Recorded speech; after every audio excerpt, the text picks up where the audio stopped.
中国对台湾这么无友善，安尼双城论坛敢要办？中委会是表示，和台北市政府参详了后，最后是同意照常举办。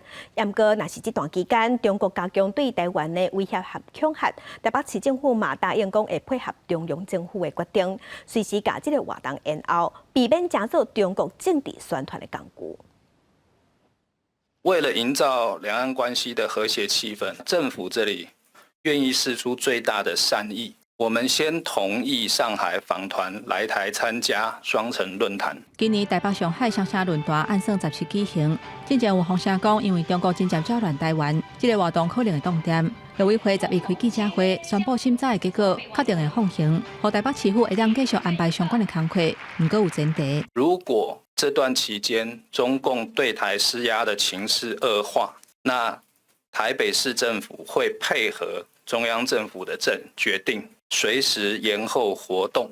陆委会除了要求台北市府爱甲拜访团的文件保护照了后，才会发证。副主委杨文杰嘛讲，两方交流气氛若歹，交流嘛是无健康。因那这一届双城论坛是市长周万安就任了后，头一届伫台北举办。伊认为愈紧张、愈困难的时阵，就愈需要沟通交流。过去这几年，其实很多国家认为台湾兵凶战危，也认为这个区域是地缘政治的高危险区。双城论坛是难能可贵，持续维持两岸之间可以沟通交流的市政交流平台。建议台北市政府要借用前几天马英九基金会所办的那样的活动所带来的社会讨论，跟引起的一些对这个活动不同的评价，到底这样对国内的各种情势是好与坏？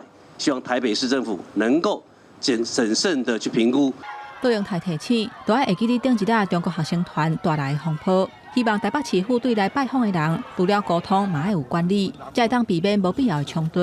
台北市府呼吁中央甲地方应该做伙推动两岸交流。记者综合报道。